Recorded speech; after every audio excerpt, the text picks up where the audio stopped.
Hello everyone, मैं हूं doctor प्रख्यात। मैं कैटरैक्ट, कॉर्निया और रिफ्रैक्टिव सर्जरी स्पेशलिस्ट हूं और मैं आज आपसे डिस्कस करूंगा पीडियाट्रिक कैटरैक्ट के बारे में। देखिए, आम तौर पे तो हम मोतियाबिंद या सफ़ेद मोतिया या कैटरैक्ट के बारे में ये जानते हैं कि ये उम्र के साथ होने वाला नेसेसरी चेंज है जो सभी लोगों के लेंस में होता है और इसके लिए हमें सर्जरी करके बाद में एक आर्टिफिशियल लेंस डालना पड़ता है आँख में विजन को रिस्टोर करने के लिए। पर कुछ कैटरैक्ट्स ऐसे भी होते हैं जो पैदाइश से होते हैं, इनको हम कंजेनाइटल कैटरैक्ट्स कहते हैं।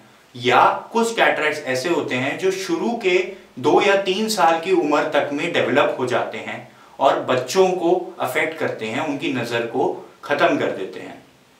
ये कैटरैक्ट्स बहुत ही ज़्यादा डेंजरस होते हैं बिकॉज इसमें से जो नज़र पेशेंट की कम होती है वो पोटेंशियली परमानेंट हो सकती है। विजन लॉस ऐसा हो सकता है कि अगर समय रहते ना ठीक करा जाए तो वो ज़िंदगी भर के लिए हो जाए। इसलिए इन कैटरैक्ट्स की सर्जरी बहुत ज़्यादा इम्पॉर्टेंट है और अर्लीस्ट पॉसिबल टाइम पे की जानी चाहिए। पीडियाट्रिक कैटरैक्ट्स को करने के लिए कुछ खास इंस्ट्रूमेंटेशन और स्किल्स की ज़रूरत होती है, इसलिए पीडियाट्रिक कैटरैक्ट सर्जरी बहुत कॉमनली नहीं करी जाती।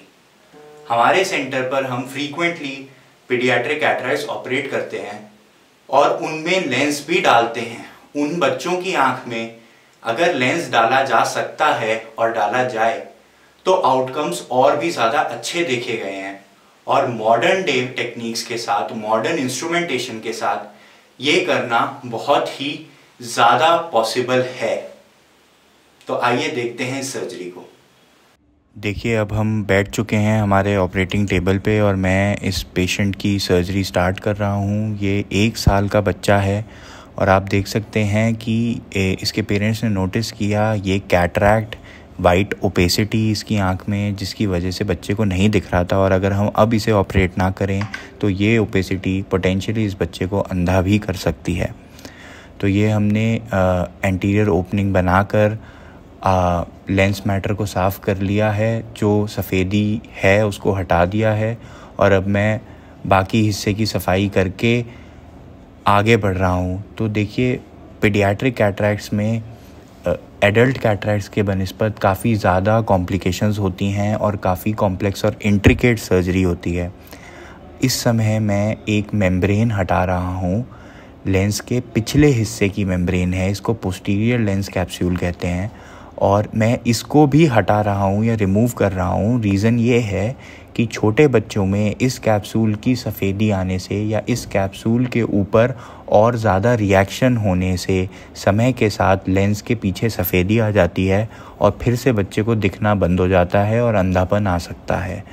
इसलिए एक बार अगर हम बच्चे की सर्जरी कर रहे हैं तो हम इस मेम्ब्रेन को ही रिमूव कर देना चाहते हैं और ये काम हमें एडल्ट्स में नहीं करना पड़ता। एडल्ट्स में ये चीज़ आराम से लेज़र पे बैठ के हो सकती है, मशीन पे बैठ के सामने बिठा के पेशेंट को 1 मिनट में करी जा सकती है और 99% केसेस में तो उसकी भी ज़रूरत नहीं पड़ती है।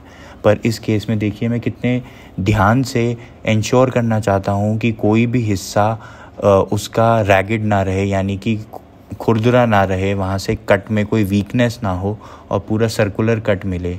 इसके बाद मैंने आँख के अंदर की जेली का भी कुछ हिस्सा लेंस के पीछे से हटाया है, क्योंकि उस जेली में भी रिएक्शन होने से बाद में सफ़ेदी आ सकती है और मैं वो भी नहीं चाहता कि हो। और अब मैं लेंस इम्प्लांट कर रहा हूँ लेंस बैग में। बच्चों में लेंस इम्प्लांट करना काफ़ी मुश्किल काम होता है क्योंकि बैग का सपोर्ट बहुत कम होता है और हमने पीछे ओपनिंग ऑलरेडी बना दी है। तो देखिए, ये हमने लेंस फिट कर दिया और हमारी सर्जरी यहाँ ख़त्म हो गई। ये बच्चे की आँख में आज के बाद मुझे दोबारा कुछ करने की आवश्यकता 99% नहीं पड़ेगी, क्योंकि मैंने सारे प्रिकॉशंस और स्टेप्स फॉलो किए हैं।